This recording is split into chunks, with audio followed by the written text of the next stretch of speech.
Bom dia a todos.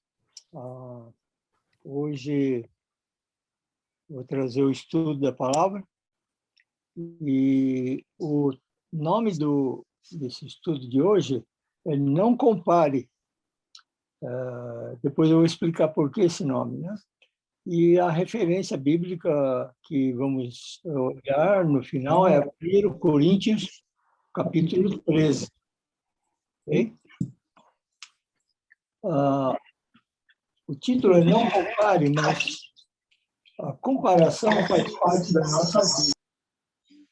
Dando eco com alguém aí. E, por exemplo, a comparação em engenharia, a gente aplica para dimensões, né, distâncias, essas coisas. E também falamos se é maior ou menor. E na termodinâmica a gente fala de temperatura, né? Mais quente, mais frio, etc. Né?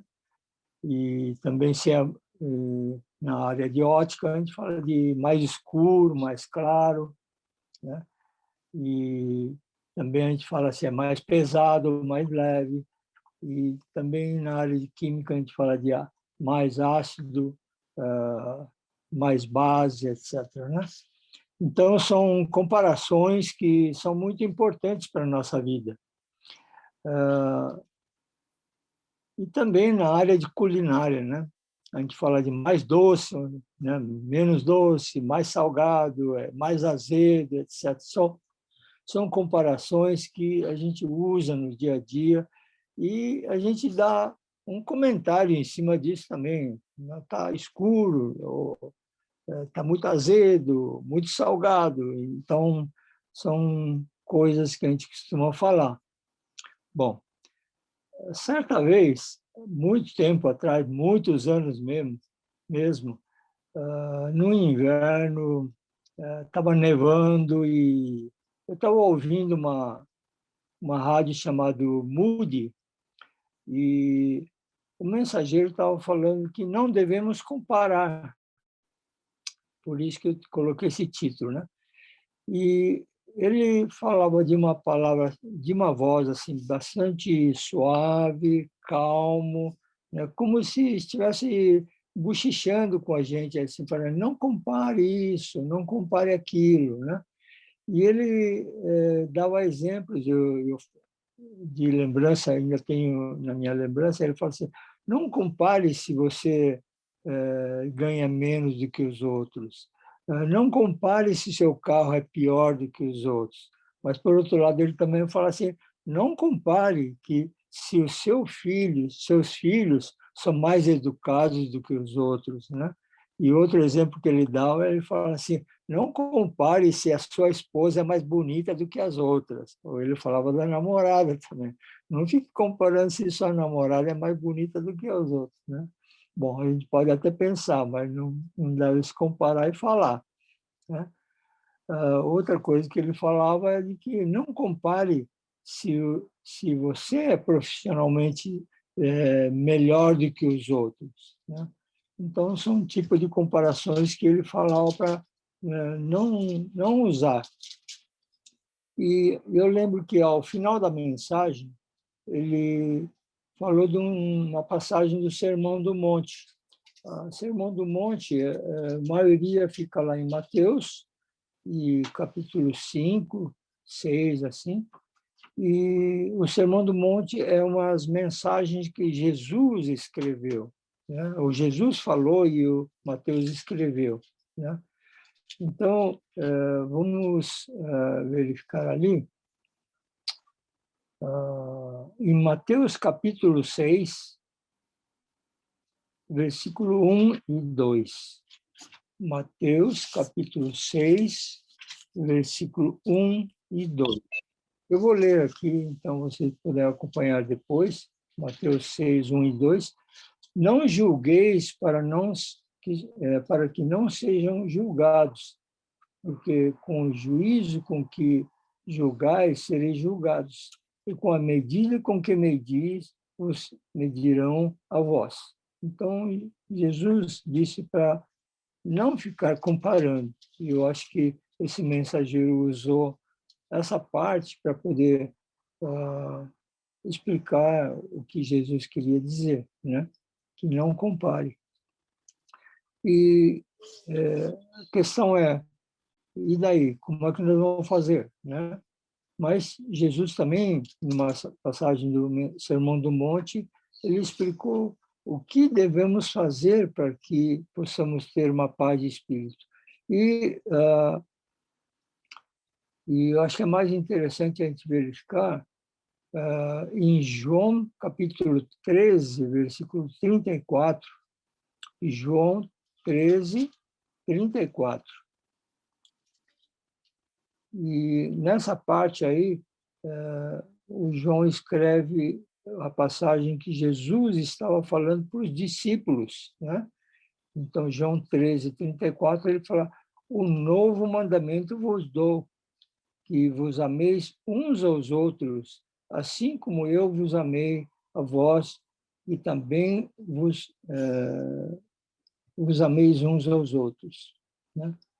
Então, nessa passagem, Jesus fala fala para os discípulos, não somente para os 12 que estavam ali, mas havia outros discípulos, são as pessoas que iriam trazer a mensagem para nós, e, no caso, o João escreveu, né, o que Jesus tinha dito, que ele estava dando um novo mandamento, que é amar uns aos outros. Esse amar uns aos outros tem um significado muito grande em termos de mandamento, porque na hora que a pessoa ama outras pessoas, como Jesus está descrevendo aqui, todas as diferenças, né, vão desaparecer. E essa comparação que a gente estava falando antes também vai desaparecer, né? Não vamos ficar comparando. Nós temos uma paz de espírito muito grande. Bom, essa passagem de João 13, 34 é, de certa forma, um pouco severo que Jesus estava falando, mas o apóstolo Paulo, ele não foi discípulo de Jesus, ele era o apóstolo Paulo, antes de ser um apóstolo, ele era um perseguidor dos cristãos, né? Mas no momento que ele converteu, ele assimilou perfeitamente, a gente não sabe como, mas ele aprendeu tudo que Jesus tinha escrito, ou tinha falado, né? E que está escrito, né? E essa parte, o apóstolo Paulo escreve muito claramente, muito distintamente, nessa referência que fizemos lá em cima, no 1 Coríntios 13. Então, 1 Coríntios 13. Ali é descrito como que a gente deve conduzir ou deve se comportar tendo um amor uns aos outros. E essa parte aqui do capítulo 13, nós podemos ler para a gente aprender dali. Okay? Mas eu emprestei da Aya um livrinho muito interessante que a tia tinha comprado, que é isso aqui. É um livro de português, né, de autor brasileiro, eu acho, e ele ilustra e fala perfeitamente. Então, eu vou pedir para o Nando apresentar esse livro, e, com isso, eu gostaria de a gente assimilar o que significa amar, que Jesus estava falando e que o apóstolo Paulo escreveu. Então, quem tiver não sei se o áudio ainda está. O áudio está? Vê se meu áudio está. No fone de ouvido. O que eu vou falar. Então, esse livrinho, quem tiver filhos, poderiam comprar e talvez até presentear. Eu não tive tempo de falar sobre os direitos autorais, então aqui eu faço uma propaganda para poder, pelo menos, compensar as pessoas que tiveram o trabalho de escrever, né? E o apóstolo Paulo, na hora que escreve no capítulo 13, o título dessa passagem do capítulo 13 é O Amor que Vem de Deus. Então, vamos observar o que esse capítulo 13 está falando para nós. Ok? Próximo slide. Então, aqui é uma palavra escrita para as crianças, mas é exatamente do jeito que está no capítulo 13. Então, se eu falasse todas as línguas do mundo e cantasse como os anjos, mas não fosse amável, né? Seguinte.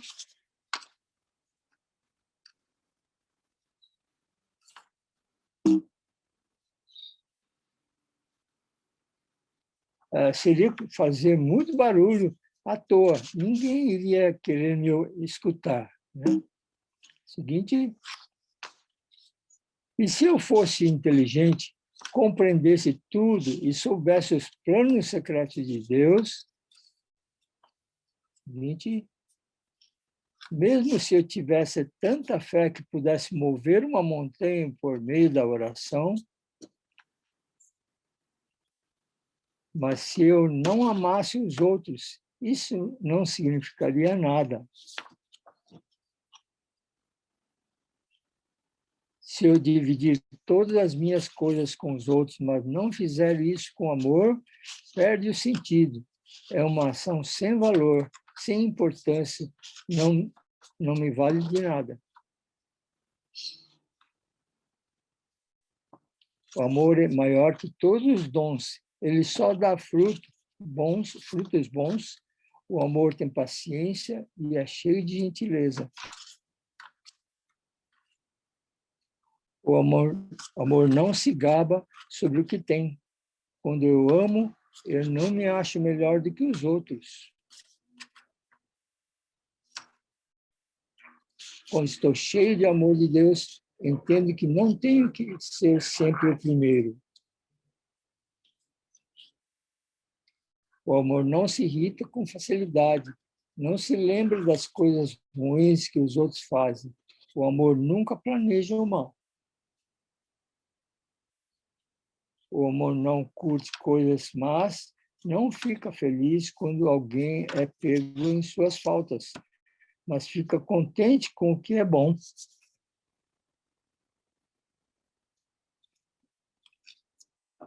O amor cuida dos outros, aceita os outros.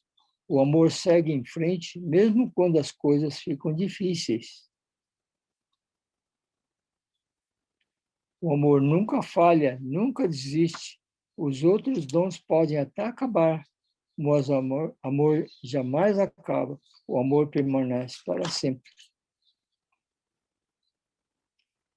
Eu poderia ser a criança mais inteligente da turma, mas é sempre mais importante ser amável. Há 3 coisas que ficarão para sempre: fé, esperança e amor. Mas o mais importante desse é o amor. O amor é a expressão da perfeição de Deus. E com esses textos infantis, gostaria de terminar, e acho que vale uma boa reflexão para todos nós e na nossa vida, né? E se quem quiser ver essa passagem de novo, do jeito que foi desenhado e expressado para as crianças entenderem, acho que poderão acompanhar de novo essa passagem. Gostaria de terminar com uma oração, e vamos orar. Senhor Deus, nosso Pai Celestial, muitas coisas acontecem nas nossas vidas, mas gostaríamos de acompanhar as suas palavras, os seus ensinamentos. E como Jesus esteve nos últimos dias da sua vida entre nós, falou sobre o mandamento mais importante, que é o amar, em todos os sentidos. Senhor Deus, esteja nos ensinando através do seu Espírito para que possamos andar nesse caminho. Oramos essas coisas em nome de Jesus. Amém.